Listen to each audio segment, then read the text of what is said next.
നമസ്കാരം, സാർടെക് ലാബ്സിന്റെ പുതിയ എപ്പിസോഡിലേക്ക് എല്ലാവർക്കും സ്വാഗതം. എന്താണ് ഇപ്പോൾ സംഭവിച്ചുകൊണ്ടിരിക്കുന്നത്? ആളുകൾ AI ഉപയോഗിച്ച് സൃഷ്ടിച്ച ജിബ്ലി ശൈലിയിലുള്ള ആർട്ട് വർക്കുകൾ സോഷ്യൽ മീഡിയയിൽ നിറയുകയാണ്. വ്യക്തിഗത ഫോട്ടോകൾ മുതൽ രാഷ്ട്രീയ നേതാക്കളുടെ ചിത്രങ്ങളും ഐക്കോണിക് സിനിമാ സീനുകളും മീമുകളും ഒളിമ്പിക് അത്ലറ്റുകളുടെ ചിത്രങ്ങളും ഒക്കെ ഇതിൽ ഉൾപ്പെടുന്നുണ്ട്. മാർച്ച് 25-ന് OpenAI പുറത്തിറക്കിയ GPT-4o വിപുലമായിട്ടുള്ള ഇമേജ് ടൂൾ ഉപയോഗിച്ചിട്ട് പ്രശസ്തമായ ജിബ്ലി ആർട്ട് സ്റ്റൈലിൻ്റെ സിഗ്നേച്ചറായിട്ടുള്ള മൃദുലമായ നിറങ്ങളും കൗതുകകരമായ വിശദാംശങ്ങളും അനുകരിക്കുന്നതിലൂടെയാണ് ഈ ട്രെൻഡ് പൊട്ടിപ്പുറപ്പെട്ടിരിക്കുന്നത്. OpenAI CEO സാം ആൾട്ട്മാൻ തൻ്റെ എക്സ് പ്രൊഫൈലിൽ ട്വിറ്ററിൽ ഒരു ജിബ്ലിഫൈഡ് പോർട്രേറ്റ് അപ്ഡേറ്റ് ചെയ്തു. അദ്ദേഹം ഇതിൽ പങ്കുചേർന്നിട്ടുണ്ട്. ട്വിറ്റർ തുറന്നാൽ നമുക്ക് ഈ ചിത്രങ്ങൾ മാത്രമേ കാണാൻ സാധിക്കുന്നുള്ളൂ. ട്വിറ്റർ മാത്രമല്ല, ഇൻസ്റ്റഗ്രാമും വാട്സപ്പ് സ്റ്റാറ്റസുകളും ഒക്കെ ഈ തരത്തിലുള്ള ഇമേജസ് കൊണ്ട് നിറഞ്ഞിരിക്കുകയാണ്. ഇന്നത്തെ വീഡിയോയിൽ നമ്മൾ കവർ ചെയ്യുന്നത് എന്താണ് ഈ ജിബ്ലി ChatGPT-4o ഇമേജ് ജനറേറ്റർ ഉപയോഗിച്ച് എങ്ങനെ നമുക്ക് ജിബ്ലി ഇമേജ് ഉണ്ടാക്കാം, ജിബ്ലി സ്റ്റൈൽ AI ഇമേജ് ജനറേഷൻ നേരിടുന്ന വിമർശനങ്ങൾ എന്തൊക്കെയാണ്, ജിബ്ലി സ്റ്റൈൽ ഇമേജസ് ഉണ്ടാക്കാൻ സഹായിക്കുന്ന മറ്റ് AI ടൂളുകൾ എന്തൊക്കെയാണ്, ഇതൊക്കെ നമുക്ക് പരിശോധിക്കാം. അതിനു മുമ്പ് മറ്റൊരു കാര്യം കൂടെ പറയട്ടെ. നമ്മൾ AI ഏജൻറ്റ്സ് ഉണ്ടാക്കാൻ പഠിപ്പിക്കുന്ന, കോഡിംഗ് അറിയുന്നവർക്കും കോഡിംഗ് അറിയാത്തവർക്കും AI ഏജൻറ്റ്സ് ഉണ്ടാക്കാൻ പഠിപ്പിക്കുന്ന കോഴ്സ് സ്റ്റാർട്ട് ചെയ്യുന്നുണ്ട് ഈ ഏപ്രിൽ 5-6-ന്. അപ്പോൾ അതിൽ പങ്കെടുക്കാൻ താല്പര്യമുള്ളവർ ഞാൻ താഴെ കമൻറ്റ് ബോക്സിൽ ഒരു ലിങ്ക് കൊടുത്തിട്ടുണ്ട്, വാട്സാപ്പ് ഗ്രൂപ്പിലേക്കുള്ള ലിങ്ക്. അതിൽ ജോയിൻ ചെയ്യുക. ആൻഡ് ChatGPT മാസ്റ്റർ കോഴ്സും 199 രൂപയ്ക്ക് നമ്മൾ സ്റ്റാർട്ട് ചെയ്തിട്ടുണ്ട്.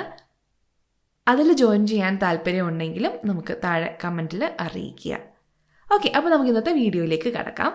എന്താണ് ഈ ജിബ്ലി? സ്റ്റുഡിയോ ജിബ്ലി എന്ന 1985-ൽ ഹയാവോ മിയാസാക്കിയും ഇസാവോ തഖാത്ത ഇവർ സ്ഥാപിച്ച ജാപ്പനീസ് ആനിമേഷൻ സ്റ്റുഡിയോയാണ്.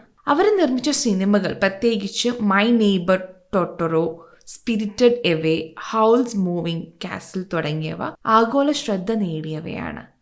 ഈ ജിബ്ലി സ്റ്റൈൽ എന്നത് ഈ സ്റ്റുഡിയോയുടെ ഒരു പ്രത്യേക ആനിമേഷൻ ശൈലിയാണ്. ഈ ശൈലി കാലാതീതമായ ആകർഷണവും സാങ്കല്പനീയമായ ലോകങ്ങളും സൃഷ്ടിക്കുന്നതിൽ ശ്രദ്ധേയമാണ്. ഇപ്പോൾ GPT-4o പോലുള്ള ആധുനിക AI ടൂളുകളുടെ സഹായത്തോടെ ഈ ജിബ്ലി സ്റ്റൈൽ ചിത്രങ്ങൾ ചുരുങ്ങിയ സമയം കൊണ്ട് സൃഷ്ടിക്കാനുള്ള കഴിവ് സാധാരണ ഉപയോക്താക്കൾക്ക് ലഭ്യമാണ്. ChatGPT പ്രീമിയം ആൻഡ് പ്ലസ് യൂസേഴ്സിന് ഇപ്പോൾ ഈ ഫീച്ചർ ലഭ്യമാക്കിയിട്ടുള്ളൂ. ഫ്രീ യൂസേഴ്സിന് വൈകാതെ ആക്സസ് തരും എന്ന് നമുക്ക് പ്രതീക്ഷിക്കാം. എന്തായാലും ഇതെങ്ങനെ പരീക്ഷിക്കാം എന്ന് ഘട്ടം ഘട്ടമായി ഞാനൊരു ഡെമോ കാണിക്കാം. ChatGPT ഉപയോഗിക്കുമ്പോൾ നിങ്ങൾ മോഡൽ ChatGPT-4o ഉപയോഗിക്കുക. മറ്റ് മോഡലുകളിൽ ഇത് ലഭിക്കില്ല. ഇനി ഒരു ഫോട്ടോ ഇതിലേക്ക് അപ്ലോഡ് ചെയ്യുക. എന്നിട്ട് convert this photo to Ghibli style, അല്ലെങ്കിൽ convert this photo to Ghibli style portrait with Totoro vibes, ഇതുപോലുള്ള പ്രോംപ്റ്റുകൾ നൽകുക. കുറച്ച് സമയമെടുക്കും ജനറേറ്റ് ചെയ്ത് വരാൻ. ഏകദേശം 1 മിനിറ്റ് മുതൽ 8 മിനിറ്റ് വരെയൊക്കെ എടുക്കുന്നുണ്ട്. ജനറേറ്റ് ചെയ്ത് കഴിഞ്ഞാൽ നിങ്ങളുടെ ആ സൃഷ്ടി നിങ്ങൾക്ക് ഡൗൺലോഡ് ചെയ്ത് ഷെയർ ചെയ്യാം. ഈ ജിബ്ലി സ്റ്റൈൽ മാത്രമല്ല, കാരിക്കേച്ചറോ അല്ലെങ്കിൽ ലെഗോ സ്റ്റൈലോ മാർവൽ, പിക്കാസോ, അങ്ങനെ പല സ്റ്റൈലുകൾ ഇപ്പം വന്ന ഈ ChatGPT-4o അപ്ഡേറ്റ് ഉപയോഗിച്ച് നിങ്ങൾക്ക് ജനറേറ്റ് ചെയ്യാൻ കഴിയും. ഇനി നിങ്ങൾക്ക് ഫ്രീ ആയി ജിബ്ലി സ്റ്റൈൽ ഇമേജസ് ഉണ്ടാക്കണമെന്നുണ്ടെങ്കിൽ photo studio Ghibli AI generator ഉണ്ട്. പിന്നെ getimage.aiയുടെ ജിബ്ലി ഡിഫ്യൂഷൻ മോഡൽ ഉണ്ട്. ഇത് രണ്ടും നിങ്ങൾക്ക് ട്രൈ ചെയ്ത് നോക്കാവുന്നതാണ്. ഈ ജിബ്ലി സ്റ്റൈൽ AI ചിത്രങ്ങളുടെ ട്രെൻഡ് എന്തായാലും വലിയ ശ്രദ്ധ നേടുകയും അതോടൊപ്പം ചർച്ചകൾക്കും വിമർശനങ്ങൾക്കും ഒക്കെ ഇടയാക്കിയിട്ടുണ്ട്.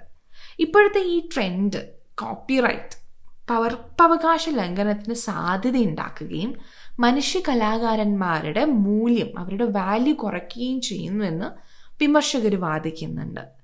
സ്റ്റുഡിയോ ജിബ്ലിയുടെ സ്ഥാപകനായ ഹയാവോ മിയാസാക്കി മുമ്പ് AI ആർട്ടിനെതിരെ 2016 വിമർശനം നടത്തിയിട്ടുണ്ട്.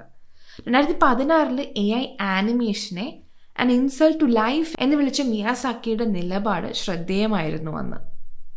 ഇനി OpenAI ജിബ്ലി സ്റ്റുഡിയോയുടെ സ്റ്റൈൽ ഉപയോഗിച്ചപ്പോൾ അവർക്ക് ക്രെഡിറ്റ് കൊടുത്തിട്ടില്ല, അവർക്ക് പൈസ കൊടുത്തിട്ടില്ല. ഇത് ഇൻ്റലക്ച്വൽ പ്രോപ്പർട്ടി റൈറ്റിൻ്റെ ലംഘനമല്ലേ? ഇത് പറഞ്ഞു പോയാൽ നമുക്ക് ഒത്തിരി പറയാനുണ്ടാവും. എന്നാലും നിങ്ങൾക്ക് ഈ വീഡിയോ ഇഷ്ടമായിട്ടുണ്ടെങ്കിൽ നിങ്ങൾ ലൈക്ക് ചെയ്യുക. AI ബന്ധപ്പെട്ട നിങ്ങൾക്കറിയാൻ ആഗ്രഹിക്കുന്ന കാര്യങ്ങളുണ്ടെങ്കിൽ, ആ ടോപ്പിക്സ് ഉണ്ടെങ്കിൽ കമൻറ്റ് ചെയ്യുക. അപ്പോൾ നമുക്ക് അടുത്ത വീഡിയോയിൽ വീണ്ടും കാണാം.